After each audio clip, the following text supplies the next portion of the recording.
Priya school fees, ಮನೆ ಬಾಡ್ಗೆ, ತಲೆ ಮೇಲೆ ಎಷ್ಟು ಜವಾಬ್ದಾರಿ ಇದೆ ಗೊತ್ತಾ? ನೀವೇನೋ ಟರ್ಮ್ ಲೈಫ್ ಇನ್ಶೂರೆನ್ಸ್ ತಗೊಳ್ದೆ ಹೋಗ್ಬಿಟ್ರಿ. PolicyBazaar.com ನಲ್ಲಿ 1 ಕೋಟಿ ರೂಪಾಯಿಯ ಟರ್ಮ್ ಲೈಫ್ ಇನ್ಶೂರೆನ್ಸ್ ತಿಂಗಳಿಗೆ 430 ರೂಪಾಯಿಯಿಂದ ಪ್ರಾರಂಭ. ನೀವು ಡಿಸ್ಕೌಂಟ್ ರೇಟ್ನಲ್ಲಿ ಟರ್ಮ್ ಇನ್ಶೂರೆನ್ಸ್ ಮಾಡಿಸೋಕೆ ಡಿಸ್ಕ್ರಿಪ್ಷನ್ ಹಾಗೂ ಪಿನ್ ಮಾಡಿರುವ ಕಮೆಂಟ್ನಲ್ಲಿ ಕೊಟ್ಟಿರೋ ಲಿಂಕ್ ಅನ್ನ ಓಪನ್ ಮಾಡಿ.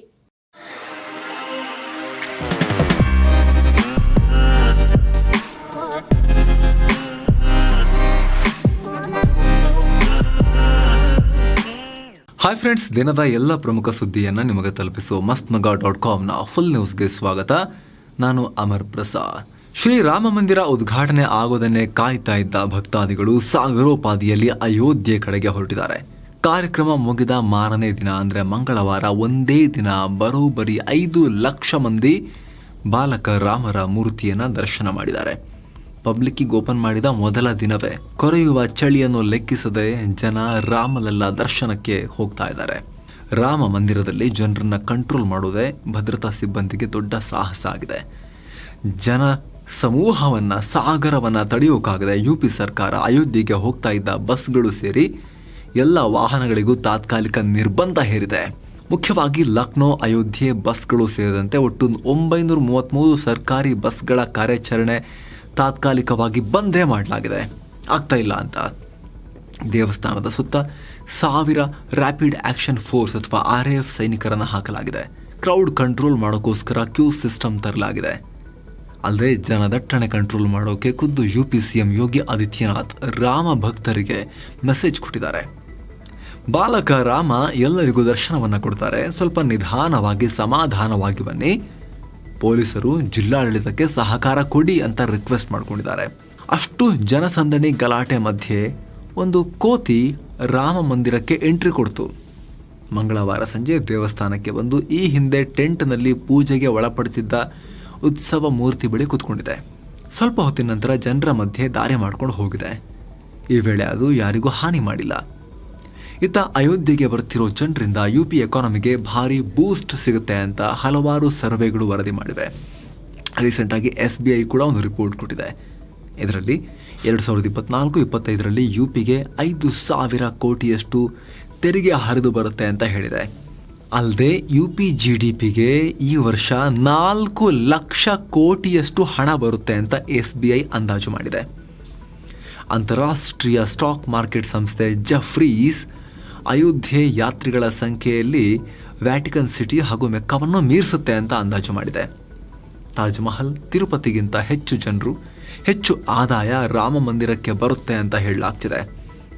ದಿನವೊಂದಕ್ಕೆ ಅಯೋಧ್ಯೆಗೆ ಕನಿಷ್ಠ ವರ್ಷ ಪೂರ್ತಿ ಆವರೇಜ್ ತೆಗೆದ್ರೂ ಕೂಡ 1 ಲಕ್ಷ ಜನ ಭೇಟಿ ಕೊಡೋ ನಿರೀಕ್ಷೆ ಇದೆ. ಪ್ರತಿಯೊಬ್ಬರು ಸರಾಸರಿ 2,500 ರೂಪಾಯಿ ಖರ್ಚು ಮಾಡಿದ್ರೆ ಅಯೋಧ್ಯೆ ಎಕಾನಮಿಗೆ ಮಿನಿಮಮ್ 2,500 ರೂಪಾಯಿ ಖರ್ಚು ಮಾಡಿದ್ರೆ ಅಯೋಧ್ಯೆ ಎಕಾನಮಿಗೆ 25,000 ಕೋಟಿ ರೂಪಾಯಿ ಹರಿಯುತ್ತೆ ಅಂತ ಅಧಿಕಾರಿಯೊಬ್ಬರು ಹೇಳಿದ್ದಾರೆ. ಜೊತೆಗೆ ಈ ನಡುವೆ PM ಮೋದಿ ಅಯೋಧ್ಯೆಯಲ್ಲಿ ಆಲ್ರೆಡಿ ಸಿಕ್ಕಾಪಟ್ಟೆ ರಶ್ ನಿರ್ಮಾಣ ಆಗ್ತಾ ಇದೆ. ಅಲ್ಲಿ ಜನರು ಭಕ್ತಾದಿಗಳು ಸಾಗರೋಪಾದಿಯಲ್ಲಿ ಹೋಗ್ತಿದ್ದಾರೆ. ಈ ಟೈಮ್ನಲ್ಲಿ ಮತ್ತೆ VVIPಗಳು ಹೋಗಿ ಸಮಸ್ಯೆ ಮಾಡೋದು ಬೇಡ, ತಮ್ಮ ಸಂಪುಟದ ಮಿನಿಸ್ಟರ್ಗಳು ಸದ್ಯಕ್ಕೆ ಸ್ವಲ್ಪ ತಡೀರಿ ಅಂತ ತಮ್ಮ ಸಂಪುಟ ಸಹೋದ್ಯೋಗಿಗಳಿಗೆ ಸಲಹೆ ಕೊಟ್ಟಿದ್ದಾರೆ ಅನ್ನೋ ಮಾಹಿತಿ ಕೂಡ ಲಭ್ಯ ಆಗಿದೆ. INDIA ಮೈತ್ರಿಕೂಟದ ಅಡಿಪಾಯದಲ್ಲಿ ಈ ಮೊದಲೇ ಬಹಳಷ್ಟು ಬಿರುಕುಗಳು ಕಾಣಿಸಿಕೊಂಡಿದ್ದು, ಇದೀಗ ಈ ಬಿರುಕುಗಳು ಇನ್ನಷ್ಟು ಸಡಿಲಾಗಿ ಒಕ್ಕೂಟದ ಬುಡ ಅಲುಗಾಡ್ತಾ ಇದೆ. TMC ಮುಖ್ಯಸ್ಥೆ ಹಾಗೂ ಬಂಗಾಳ CM ಮಮತಾ ಬ್ಯಾನರ್ಜಿ ನಾವು ಲೋಕಸಭಾ ಚುನಾವಣೆಯನ್ನ ಏಕಾಂಗಿಯಾಗಿ ಎದುರಿಸ್ತೀವಿ ಅಂತ ಹೇಳಿದ್ದಾರೆ. ಕಾಂಗ್ರೆಸ್ನವರಿಗೆ ಏನೆಲ್ಲ ಆಪ್ಷನ್ ಕೊಟ್ಟರು, ಏನೆಲ್ಲ ಪ್ರಪೋಸಲ್ ಇಟ್ಟರು, ಎಲ್ಲವನ್ನ ರಿಜೆಕ್ಟ್ ಮಾಡ್ತಿದ್ದಾರೆ. ಅವ್ರ ಸವಾಸನೆ ಬೇಡ, ನಮ್ಮ ಪಾಡಿಗೆ ನಾವು ಏಕಾಂಗಿಯಾಗಿ ಸ್ಪರ್ಧೆ ಮಾಡ್ತೀವಿ ಅಂತ ಹೇಳಿದ್ದಾರೆ. ಕಾಂಗ್ರೆಸ್ ನಾಯಕ ಅಧೀರ್ ರಂಜನ್ ಚೌಧರಿ ಮಮತಾರನ್ನ ಅವಕಾಶವಾದಿ ಅಂತ ಕರೆದಿದ್ರು. ಅಲ್ಲದೆ ಅವರ ಸಹಾಯದಲ್ಲಿ ನಾವೇ ಚುನಾವಣೆಗೆ ಹೋಗ್ತೀವಿ, ಅವರು ಸರ್ಕಾರ ರಚಿಸಿರೋದೇ ಕಾಂಗ್ರೆಸ್ ಸಹಾಯದಿಂದ ಅಂತ ಹೇಳಿದರು. ಇದರ ಬೆನ್ನಲ್ಲೇ ಮಮತಾ ಬ್ಯಾನರ್ಜಿ ಈ ನಿರ್ಧಾರ ಅನೌನ್ಸ್ ಮಾಡಿದ್ದಾರೆ. ಇತ್ತ ಕಾಂಗ್ರೆಸ್ ಡ್ಯಾಮೇಜ್ ಕಂಟ್ರೋಲ್ಗೆ ಪ್ರಯತ್ನ ಪಟ್ಟಿದೆ. ಕಾಂಗ್ರೆಸ್ ನಾಯಕ ಜಯರಾಮ್ ರಮೇಶ್ TMC INDIA ಕೂಟದ ಆಧಾರ ಸ್ತಂಭ, ಮಮತಾಜಿ ಇಲ್ಲದೆ ಈ ಒಕ್ಕೂಟವನ್ನು ಇಮ್ಯಾಜಿನ್ ಮಾಡ್ಕೊಳ್ಳೋಕ್ಕಾಗಲ್ಲ, ನಾಳೆ ನಮ್ಮ ಯಾತ್ರೆ ವೆಸ್ಟ್ ಬೆಂಗಾಲ್ಗೆ ಬರುತ್ತೆ, ಈ ಬಗ್ಗೆ ಮಾತಾಡಿ ಒಂದು ನಿರ್ಧಾರಕ್ಕೆ ಬರ್ತೀವಿ ಅಂತ ಹೇಳಿದ್ದಾರೆ. ಇನ್ನು ಮಮತಾ ಬ್ಯಾನರ್ಜಿ ಹೇಳಿಕೆ ಕೊಟ್ಟ ಕೆಲವೇ ನಿಮಿಷಗಳಲ್ಲಿ 20 ನಿಮಿಷಗಳ ಒಳಗೆ ಆಮ್ ಆದ್ಮಿ ಪಾರ್ಟಿಯ ಪಂಜಾಬ್ ಘಟಕ ಕೂಡ ಉಲ್ಟಾ ಹೊಡೆದಿದೆ. ಪಂಜಾಬ್ನಲ್ಲಿ ಆಪ್ ಕಾಂಗ್ರೆಸ್ ಜೊತೆಗೆ ಮೈತ್ರಿ ಮಾಡಿಕೊಳ್ಳಲ್ಲ ಅಂತ ಸಿಎಂ ಭಗವಂತ್ ಮಾನ್ ಅನೌನ್ಸ್ ಮಾಡಿದ್ದಾರೆ. ಮತ್ತೊಂದು ಕಡೆ ಕೋಲ್ಕತ್ತಾದಲ್ಲಿ ಮಮತಾ ಬ್ಯಾನರ್ಜಿ ಅವರು ಹೋಗ್ತಾ ಇದ್ದ ಕಾರಿಗೆ ಇನ್ನೊಂದು ಕಾರ್ ಅಡ್ಡ ಬಂದಿದೆ. ಈ ವೇಳೆ ಮಮತಾ ಅವರಿದ್ದ ಕಾರಿನ ಡ್ರೈವರ್ ಸಡನ್ ಬ್ರೇಕ್ ಹಾಕಿದ್ದಾರೆ. ಈ ವೇಳೆ ಮಮತಾ ಅವರ ತಲೆಗೆ ಪೆಟ್ಟಾಗಿದೆ. ಅವರಿಗೆ ಚಿಕಿತ್ಸೆ ಕೊಡಲಾಗಿದೆ, ಮೈನರ್ ಇಂಜುರಿ. 2 ಬಾರಿ ಬಿಹಾರದ ಸಿಎಂ ಆಗಿದ್ದ ಸಮಾಜವಾದಿ ನಾಯಕ ಕರ್ಪೂರಿ ಠಾಕೂರ್ಗೆ ಮರಣೋತ್ತರವಾಗಿ ಭಾರತ ರತ್ನ ಪ್ರಶಸ್ತಿಯನ್ನ ಘೋಷಣೆ ಮಾಡಲಾಗಿದೆ. ಜನವರಿ 24ನೇ ತಾರೀಕು ಅವರ 100ನೇ ವರ್ಷದ ಜನ್ಮ ಶತಮಾನೋತ್ಸವ. ಇದಕ್ಕೆ ಒಂದು ದಿನ ಮುಂಚೆನೆ ರಾಷ್ಟ್ರಪತಿ ಕಚೇರಿ ಈ ಆದೇಶ ಹೊರಡಿಸಿದೆ. ಕರ್ಪೂರಿ ಠಾಕೂರ್ ಜನನಾಯಕ ಅಂತ ಹೆಸರುವಾಸಿಯಾಗಿದ್ರು.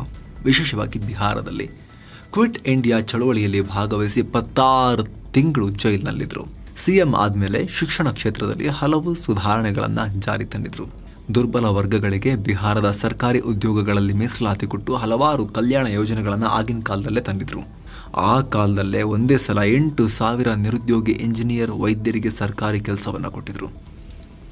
ಎಲ್ಲಕ್ಕಿಂತ ಹೆಚ್ಚಾಗಿ ಬಹಳ ಸರಳ ಜೀವಿಯಾಗಿದ್ರು. ಅವ್ರ ಬಳಿ ಕಾರು, ಸ್ವಂತ ಮನೆ ಕೂಡ ಇರಲಿಲ್ಲ. ಇದೀಗ ಇಂತಹ ನಿಸ್ವಾರ್ಥ ಜೀವಿಯಾಗಿದ್ದ ಕರ್ಪೂರಿ ಠಾಕೂರ್ ಅವರಿಗೆ ದೇಶದ ಅತ್ಯುನ್ನತ ಪ್ರಶಸ್ತಿ, ಅತ್ಯುನ್ನತ ನಾಗರಿಕ ಪ್ರಶಸ್ತಿ, ಹೈಯೆಸ್ಟ್ ಸಿವಿಲಿಯನ್ ಅವಾರ್ಡ್ ಭಾರತ ರತ್ನವನ್ನು ಘೋಷಿಸಲಾಗಿದೆ.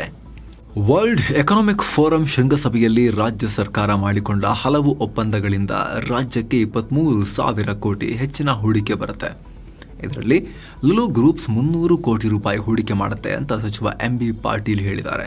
ವಿಜಯಪುರದಲ್ಲಿ ಲುಲು ಗ್ರೂಪ್ಸ್ ಹೂಡಿಕೆ ಮಾಡುತ್ತೆ. ಇದರಲ್ಲಿ ಹೊಸ ಆಹಾರ ಸಂಸ್ಕರಣಾ ಘಟಕ ನಿರ್ಮಾಣ ಆಗುತ್ತೆ.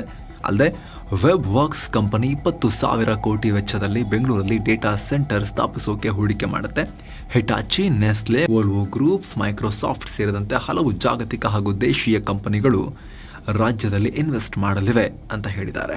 ರಿಪಬ್ಲಿಕ್ ಡೇಗೆ 2 ದಿನಗಳು ಬಾಕಿ ಇದ್ದು ಇದೀಗ ಭಾರತ, ಫ್ರಾನ್ಸ್ ಹಾಗೂ UAE ಏರ್ ಫೋರ್ಸ್ಗಳು ಒಟ್ಟಾಗಿ ಜಂಟಿ ಸಮರಾಭ್ಯಾಸ ನಡೆಸಿವೆ. ಡೆಸರ್ಟ್ ನೈಟ್ ಅನ್ನೋ ಈ ಅಭ್ಯಾಸವನ್ನು ಭಾರತೀಯ ವಾಯುಪಡೆ ಆಯೋಜಿಸಿದೆ. 3 ದೇಶಗಳ ವಾಯುಪಡೆಗಳ ನಡುವಿನ ಸಂಯೋಜನೆ ಮತ್ತು ಪರಸ್ಪರ ಒಟ್ಟಾಗಿ ಆಪರೇಷನ್ ಮಾಡೋ ಸಾಮರ್ಥ್ಯ ಹೆಚ್ಚಿಸೋ ಉದ್ದೇಶ ಇದೆ. ಈ ಬಾರಿ 75ನೇ ಗಣರಾಜ್ಯೋತ್ಸವ ಸಮಾರಂಭದ ಮುಖ್ಯ ಅತಿಥಿಯಾಗಿ ಫ್ರಾನ್ಸ್ ಅಧ್ಯಕ್ಷ ಇಮಾನ್ಯುಯಲ್ ಮ್ಯಾಕ್ರಾನ್ ಭಾರತಕ್ಕೆ ಬರ್ತಾ ಇದ್ದಾರೆ. ಇವರು 2 ದಿನ ಜನವರಿ 25 ಮತ್ತು 26 ಭಾರತದಲ್ಲಿರ್ತಾರೆ. ಅತ್ಯಂತ ಆತ್ಮೀಯ ಹಾಗೂ ಹಳೆಯ ದೋಸ್ತ್ ಸ್ವಾಗತಕ್ಕೆ ಭಾರತ ಎಲ್ಲ ರೀತಿಯ ತಯಾರಿಗಳನ್ನು ಮಾಡಿಕೊಂಡಿದೆ. ಇಮಾನ್ಯುಯಲ್ ಮ್ಯಾಕ್ರಾನ್ ಅವರು ಜನವರಿ 25ನೇ ತಾರೀಕು ಜೈಪುರಕ್ಕೆ ಬಂದಿಳಿತಾರೆ. ನಂತರ ರಾಜಸ್ಥಾನದಲ್ಲಿರೋ ಆಂಬರ್ ಫೋರ್ಟ್ನಲ್ಲಿ ಆಯೋಜನೆ ಮಾಡಲಾಗಿರೋ ಸಾಂಸ್ಕೃತಿಕ ಕಾರ್ಯಕ್ರಮದಲ್ಲಿ ಭಾಗಿಯಾಗ್ತಾರೆ. ಇದಾದ್ಮೇಲೆ ಮ್ಯಾಕ್ರಾನ್ ಜೈಪುರ್ನಲ್ಲಿರೋ ಜಂತರ್ ಮಂತರ್ಗೆ ತೆರಳುತ್ತಾರೆ. ಅಲ್ಲಿ PM ಮೋದಿಯವರು ಇವ್ರನ್ನ ಸ್ವಾಗತಿಸ್ತಾರೆ. ಜಂತರ್ ಮಂತರ್ಗೂ ಫ್ರೆಂಚರಿಗೂ ಐತಿಹಾಸಿಕ ಕನೆಕ್ಷನ್ ಇದೆ. ನಂತರ ಉಭಯ ನಾಯಕರು ಜಂತರ್ ಮಂತರ್ನಿಂದ ಜೈಪುರದ ಸಂಗಾನೇರಿ ಗೇಟ್ ತನಕ ರೋಡ್ ಶೋ ನಡೆಸ್ತಾರೆ. ಈ ರೋಡ್ ಶೋ ಮಧ್ಯದಲ್ಲಿ ಅವರು ಹವಾ ಮಹಲ್ನಲ್ಲಿ ಸ್ವಲ್ಪ ಬ್ರೇಕ್ ತಗೊಳ್ತಾರೆ. ಕೊನೆಯದಾಗಿ ರಾಮ್ಬಾಗ್ ಅರಮನೆಯಲ್ಲಿ ನಡೆಯುವ ಪ್ರೈವೇಟ್ ಡಿನ್ನರ್ನೊಂದಿಗೆ ಮೊದಲ ದಿನದ ಓಡಾಟಕ್ಕೆ ಬ್ರೇಕ್ ಬೀಳುತ್ತೆ. ಮರುದಿನ ಜನವರಿ 26ನೇ ತಾರೀಕು ಮ್ಯಾಕ್ರಾನ್ ದಿಲ್ಲಿಯ ಕರ್ತವ್ಯ ಪಥನಲ್ಲಿ ನಡೆಯಲಿರೋ ರಿಪಬ್ಲಿಕ್ ಡೇ ಪರೇಡ್ನಲ್ಲಿ ಮುಖ್ಯ ಅತಿಥಿಯಾಗಿ ಭಾಗಿಯಾಗ್ತಾರೆ. ಪರೇಡ್ ಮುಗಿದ ಬಳಿಕ ದಿಲ್ಲಿಯಲ್ಲಿರೋ ಫ್ರೆಂಚ್ ಎಂಬಸಿಗೆ ಅಧ್ಯಕ್ಷ ಮ್ಯಾಕ್ರಾನ್ ಭೇಟಿ ನೀಡುತ್ತಾರೆ. ಈ ವೇಳೆ ಅವರು ಅಲ್ಲಿನ ಸಿಬ್ಬಂದಿಯೊಂದಿಗೆ ಇಂಟರಾಕ್ಟ್ ಮಾಡ್ತಾರೆ. ನಂತರ ರಾಷ್ಟ್ರಪತಿ ಭವನದಲ್ಲಿ ಅಫಿಷಿಯಲ್ ಡಿನ್ನರ್ನೊಂದಿಗೆ ತಮ್ಮ ಪ್ರೋಗ್ರಾಮ್ ಅನ್ನ ಎಂಡ್ ಮಾಡ್ತಾರೆ. ಅಸ್ಸಾಂನ ಗುವಾಹಟಿಯಲ್ಲಿ ಕಾಂಗ್ರೆಸ್ನ ಭಾರತ್ ಜೋಡೋ ನ್ಯಾಯ ಯಾತ್ರೆ ವೇಳೆ ಸ್ವಲ್ಪ ಉದ್ವಿಗ್ನತೆ ಉಂಟಾಗಿತ್ತು. ಅಲ್ಲದೆ ರಾಹುಲ್ ಗಾಂಧಿ ಮತ್ತು ಕಾಂಗ್ರೆಸ್ನ ಕೆಲ ನಾಯಕರ ವಿರುದ್ಧ ಅಸ್ಸಾಂ ಪೊಲೀಸರು ಕೇಸ್ ಹಾಕಿದ್ರು. ಇದೀಗ ಈ ಬಗ್ಗೆ ಧ್ವನಿ ಎತ್ತಿರೋ ಕಾಂಗ್ರೆಸ್ ಅಧ್ಯಕ್ಷ ಮಲ್ಲಿಕಾರ್ಜುನ ಖರ್ಗೆ ಗೃಹ ಮಂತ್ರಿ ಅಮಿತ್ ಶಾ ಅವರಿಗೆ ಪತ್ರ ಬರೆದಿದ್ದಾರೆ. ಕಾಂಗ್ರೆಸ್ ಯಾತ್ರೆ ವೇಳೆ ಅಸ್ಸಾಂನಲ್ಲಿ ನಮ್ಮ ಲೀಡರ್ ರಾಹುಲ್ ಗಾಂಧಿ ಅವರಿಗೆ ಭದ್ರತಾ ಸಮಸ್ಯೆಗಳು ಎದುರಾಗಿದ್ವು. ಅದರಿಂದ ಪಕ್ಷದ ನಾಯಕರಿಗೆ ಸರಿಯಾದ ಭದ್ರತೆ ಕೊಡಿ ನೀವು ಅಂತ ಕೇಳ್ಕೊಂಡಿದ್ದಾರೆ. ಈ ರೀತಿ ಹಲವು ಬಾರಿ ಅಸ್ಸಾಂ ಪೊಲೀಸ್ ರಾಹುಲ್ ಗಾಂಧಿ ಅವರಿಗೆ ಸರಿಯಾದ ಸೆಕ್ಯೂರಿಟಿ ಕೊಡುವಲ್ಲಿ ಎಡವಿದ್ದಾರೆ.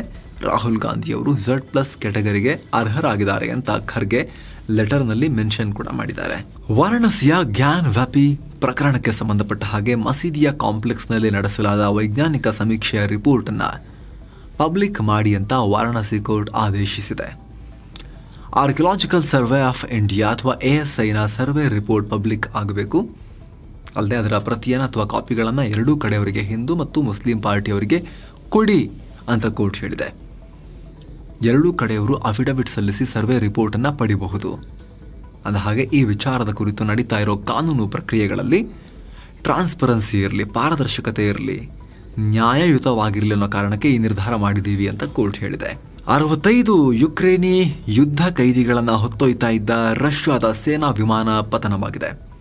ಘಟನೆಯಲ್ಲಿ ಎಲ್ಲ 65 ಮಂದಿ ಅಸುನೀಗಿದ್ದಾರೆ. ರಷ್ಯಾದ ಬೆಲ್ಗೊರೋಡ್ ಪ್ರದೇಶದಲ್ಲಿ ಈ ದುರಂತ ಉಂಟಾಗಿದ್ದಾಗಿ ರಷ್ಯಾ ರಕ್ಷಣಾ ಸಚಿವಾಲಯ ಮಾಹಿತಿಯನ್ನು ಕೊಟ್ಟಿದೆ. ಈ ಅಪಘಾತಕ್ಕೆ ಕಾರಣ ಏನು ಅನ್ನೋದ್ರ ಬಗ್ಗೆ ಇಲ್ಲಿವರೆಗೆ ಮಾಹಿತಿ ಸಿಕ್ಕಿಲ್ಲ. ಸದ್ಯ ರಷ್ಯನ್ ಅಧಿಕಾರಿಗಳು ಈ ಬಗ್ಗೆ ತನಿಖೆ ನಡೆಸ್ತಾ ಇದ್ದಾರೆ. ಪಾಕಿಸ್ತಾನ್ ಮೂಲದ England spinner Shoaib Bashir visa ಸಮಸ್ಯೆಯಿಂದಾಗಿ ಭಾರತದಲ್ಲಿ ನಡೆಯುವ ಮೊದಲ ಟೆಸ್ಟ್ ಪಂದ್ಯಕ್ಕೆ ಮಿಸ್ ಆಗ್ತಾರೆ. 20 ವರ್ಷದ ಬಶೀರ್ ಅಬುದಾಬಿಯ ಟ್ರೈನಿಂಗ್ ಕ್ಯಾಂಪ್ನಲ್ಲಿ ಇಂಗ್ಲೆಂಡ್ ಟೀಮ್ ಜೊತೆಗಿದ್ರು. ಹೈದರಾಬಾದ್ನಲ್ಲಿ ಗುರುವಾರದಿಂದ ಶುರುವಾಗೋ ಮೊದಲ ಟೆಸ್ಟ್ನಲ್ಲಿ ಭಾರತದ ವಿರುದ್ಧ ಅವರು ಕಣಕ್ಕಿಳಿಬೇಕಾಗಿತ್ತು. ಆದರೆ ವೀಸಾ ಡಿಲೇ ಆಗಿರೋ ಕಾರಣ ಬಶೀರ್ ಮೊದಲ ಮ್ಯಾಚ್ನಿಂದ ರೂಲ್ಡ್ ಔಟ್ ಆಗಿದ್ದಾರೆ. ಈ ಬಗ್ಗೆ ರಿಯಾಕ್ಟ್ ಮಾಡಿರೋ ಕ್ಯಾಪ್ಟನ್ ರೋಹಿತ್ ಶರ್ಮಾ, ಬಶೀರ್ಗೆ ವೀಸಾ ಅಡಚಣೆ ಆಗಿರೋದ್ರ ಬಗ್ಗೆ ನಮಗೆ ಅಸಮಾಧಾನ ಇದೆ. ಅನ್ಫಾರ್ಚುನೇಟ್ಲಿ ನಾನು ವೀಸಾ ಆಫೀಸ್ನಲ್ಲಿ ಇದ್ದಿದ್ರೆ ಸಹಾಯ ಮಾಡ್ತಿದ್ದೆ ಅಂತ ಹೇಳಿಕೆಯನ್ನು ಕೊಟ್ಟಿದ್ದಾರೆ. ಆದರೆ ಆದಷ್ಟು ಬೇಗ ಈ ಯಂಗ್ಸ್ಟರ್ ಭಾರತಕ್ಕೆ ಬಂದು ಆಡ್ಲಿ ಅಂತ ಹಾರೈಸಿದ್ದಾರೆ. ಏನೋ ಷೇರುಪೇಟೆ ವಿಚಾರಕ್ಕೆ ಬಂದರೆ ಸಂವೇದಿ ಸೂಚ್ಯಂಕ 690 ಅಂಕ ಏರಿಕೆ ಕಂಡು 71,060ರಲ್ಲಿ ದಿನದ ವಹಿವಾಟನ್ನು ಅಂತ್ಯಗೊಳಿಸಿದೆ. ನಿಫ್ಟಿ ಕೂಡ 215 ಅಂಕ ಏರಿಕೆ ಕಂಡು 21,454 ಆಗಿದೆ. ಡಾಲರ್ ಮುಂದೆ ರೂಪಾಯಿ ಮೌಲ್ಯ 3 ಪೈಸೆ ಏರಿಕೆ ಕಂಡು 83 ರೂಪಾಯಿ 12 ಪೈಸೆಯಾಗಿದೆ. ಚಿನ್ನ ಮತ್ತು ಬೆಳ್ಳಿ ಬೆಲೆ ವಿಚಾರಕ್ಕೆ ಬಂದರೆ 24 ಕ್ಯಾರೆಟ್ನ 10 ಗ್ರಾಂ ಚಿನ್ನದ ಬೆಲೆಯಲ್ಲಿ 236 ರೂಪಾಯಿ ಜಾಸ್ತಿಯಾಗಿ 62,591 ಆಗಿದೆ. 22 ಕ್ಯಾರೆಟ್ನ 10 ಗ್ರಾಂ ಚಿನ್ನದ ಬೆಲೆಯಲ್ಲಿ 210 ರೂಪಾಯಿ ಜಾಸ್ತಿಯಾಗಿ 57,330 ರೂಪಾಯಿ ಆಗಿದೆ. 1 ಕೆಜಿ ಬೆಳ್ಳಿ ಬೆಲೆ 761 ರೂಪಾಯಿ ಜಾಸ್ತಿಯಾಗಿ 71,072 ರೂಪಾಯಿ ಆಗಿದೆ. ಸೊ ಫ್ರೆಂಡ್ಸ್, ಇದಾಗಿತ್ತು ಇವತ್ತಿನ ಫುಲ್ ನ್ಯೂಸ್. ನಾವು ಕುಯ್ದಿಲ್ಲ, ಹೇಳದಿಲ್ಲ, ಕಿರ್ಚಾಡಿಲ್ಲ, ಕೇವಲ ಸುದ್ದಿಯ ರೀತಿಯಲ್ಲಿ ನಿಮಗೆ ತಲುಪಿಸುವ ಪ್ರಯತ್ನವನ್ನು ಮಾಡಿದ್ದೇವೆ. ನಮ್ಮ ಈ ಪ್ರಯತ್ನ ನಿಮಗೆ ಇಷ್ಟ ಆಗ್ತಾ ಇದ್ದರೆ ದಯವಿಟ್ಟು mastmaga.comನ ಚಾನಲ್ಗೆ ಸಬ್ಸ್ಕ್ರೈಬ್ ಮಾಡಿ, ಪಕ್ಕದ ಬೆಲ್ ಐಕಾನ್ ಮೇಲೆ ಕ್ಲಿಕ್ ಮಾಡೋದನ್ನು ಯಾವುದೇ ಕಾರಣಕ್ಕೂ ಮರಿಬೇಡಿ. Thank you so much. ಮತ್ತೆ ಭೇಟಿ ಆಗ್ತಿರೋಣ. ನಮಸ್ತೆ.